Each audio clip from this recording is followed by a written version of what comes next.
We're eating for the right purpose of, like no, we don't eat for like nutritional purposes. Mm-hmm.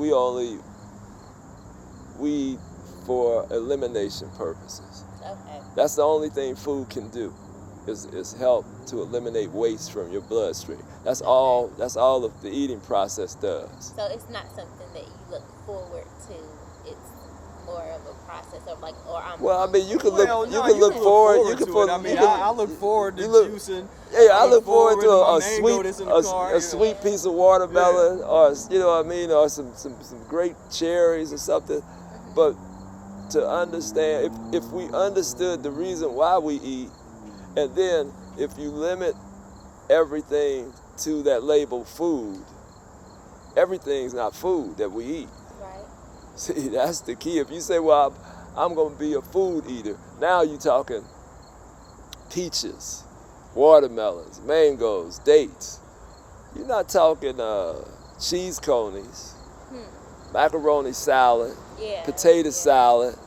I do a food list, and we release that every Thanksgiving. It ain't food list. Okay. I do that every year, and it's just, this is not food. The potato salad is not food. Right. Sweet potatoes, candy yams is not food. Sweet potato pie is not food. Right.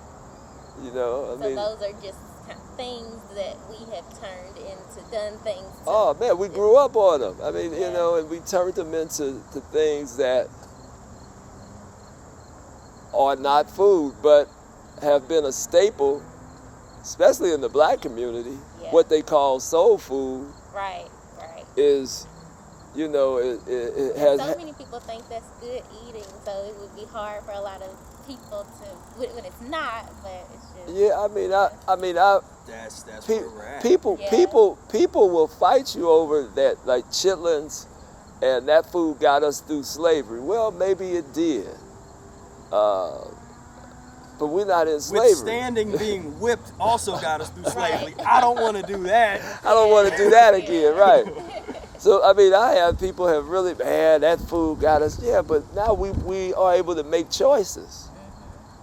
And so and basically what Professor Spira was talking about was simply putting ourselves back together again. That's all we're trying to do, is put ourselves back together again. So, it's not some real intellectual thing going on, like this is 1 + 1 = 2. It's very simple, eat apple, you dig? Eat some cherries, eat some watermelons. Right. But there's a way to transition. That's what these books are about, on how to transition back to that. I've been on the transitional diet for almost 40 years now, so I'm still transitioning.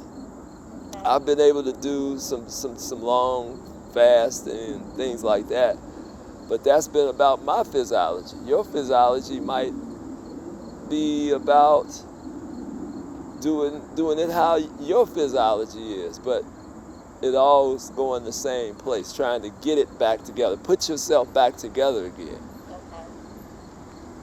Okay. As you get older, mucus and pus will have its way with you. See, it hides itself really well. Okay. When you're young, it hides yourself, and you see the guys with the big bodybuilders, and they just, when they're young. Have you seen them lately when they like 60 and 70? Not, There's that one meme that has, it's like Arnold Schwarzenegger at 65, and there's this black vegan bodybuilder at 75 or something, and he looks like, he looks pretty good, and they got this Arnold Schwarzenegger looks like he's just done, Yeah, mucus and pus will have its way with you. There's people who have good runs, because what gets me is dealing with people who have people in their family like 80 and 90 years old who eat that stuff. But your physiology is not the same. You got to understand, you grew up in the city. A lot of those people, like my great-grandmother, who I knew up until I was 26 when she passed, she was 100 years old when she passed. She was born in 1800s. So you're talking about a different kind of stomach. Right. She didn't come up to rural Ohio until maybe 1936. Even then, it wasn't that many fast foods. I mean, at least they still cook when they even came from the rural South to North. They still cook dinner. By the time I showed up, 59, by the time I was able to walk and talk and kind of get around the early 70s, we were like the first real fast food generation. Because now McDonald's, Burger Chef, Burger King, Wendy's, all these places are just booming. And we right in there with it. So now we're creating a different stomach. See, and the older people started eating that stuff too, because it was available. Now they don't have to cook as much because it's available. Now we can go out and eat. So the point is, don't believe you're gonna make it to 80 and 90 like they did, because you got a different stomach now. Right. You started out eating all that junk. Wow. See, and one thing was they weren't gluttons, because in most cases, grandmothers, grandfathers, they had like 9, 10 kids. So they couldn't sit around the table and eat the whole pot. Yeah. You know what I mean? So you mean they didn't consume as much?